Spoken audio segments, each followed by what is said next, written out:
Indian cricket ടീമിന്റെ T20 vice ക്യാപ്റ്റനായി തെരഞ്ഞെടുക്കപ്പെട്ട ഒരു മലയാളിയുടെ, അതിൽ ഇന്ത്യക്ക് വേണ്ടി കളിക്കുന്ന ഒരു മലയാളിയുടെ പേര് നിങ്ങൾക്ക് ഇവിടുന്ന് പറയാൻ പറ്റുമോ? പറയാൻ പറ്റുമോ?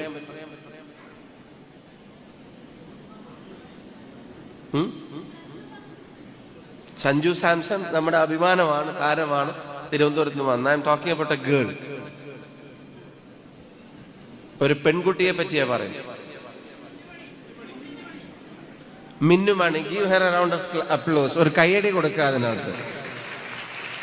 അങ്ങനെ പോരാ, നല്ല കയ്യടി കൊടുക്കുക. See something, if someone does something good, ഒരാളൊരു നല്ല കാര്യം ചെയ്താൽ അതിനെ അപ്രീഷിയേറ്റ് ചെയ്യാൻ മടിക്കരുത്. അതിനകത്ത് അപ്രീഷിയേറ്റ് ചെയ്യുക. അപ്പോഴാണ് നിങ്ങൾ ചെയ്യുന്ന കാര്യങ്ങൾക്കുള്ള അപ്രീസിയേഷൻ വരുന്നത്. നിങ്ങളുടെ പേരെന്താ? ഷിഹ. ഞാൻ ഷിഹ മിന്നുമണിയുടെ കാര്യം പറയുമ്പോൾ ഞാൻ അതിനെ കോട്ട് ചെയ്യുന്നതിന്റെ കാര്യം, what is happening around you, നിങ്ങളുടെ ചുറ്റുപാട് നടക്കുന്ന കാര്യങ്ങളെ സംബന്ധിച്ചുള്ള ഒരു ഗ്രാസ്പ്, കുറച്ച് കാര്യങ്ങളെങ്കിലും. ഇപ്പോ നമ്മുടെ നാട്ടിൽ നിന്നൊരു കുട്ടി ഇന്ത്യൻ ക്രിക്കറ്റ് ടീമിന് വേണ്ടി കളിക്കുന്ന, ഒരു പെൺകുട്ടി കളിക്കുന്നു എന്ന് പറഞ്ഞാൽ you are suppose to know. ഞാൻ പറഞ്ഞു, നിങ്ങൾ എല്ലാവരും ഫുൾ ടൈം സ്പോർട്സിനെ ഫോളോ ചെയ്യണമെന്നല്ല. അതൊരു ഗ്രൗണ്ട് ബ്രേക്കിംഗ് അച്ചീവ്മെന്റ് ആണ്. അത് സാധാരണ എല്ലാവരും ചെയ്തിട്ടുള്ള ഒരു കാര്യമല്ല. അതെല്ലാവർക്കും അച്ചീവ് ചെയ്യാൻ പറ്റിയിട്ടുള്ള കാര്യമല്ല.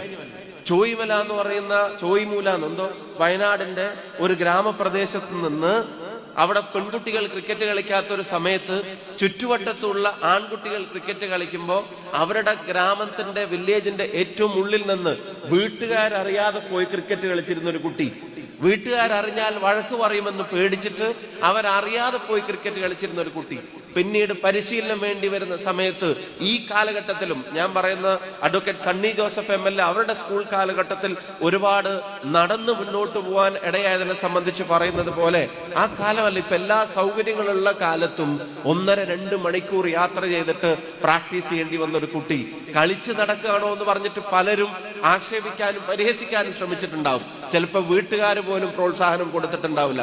But she didn't give up.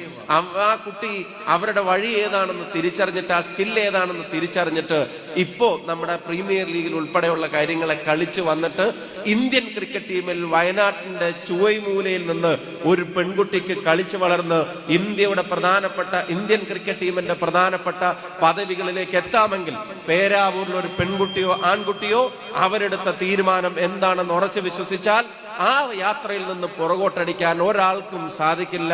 No geographical confinement. നിങ്ങളെ ചൊല്ലി നാളെ ഈ മെറിന്റെയും ഈ നാടും അഭിമാനിക്കും എന്ന കാര്യത്തിനും ഒരു സംശയവും വേണ്ട.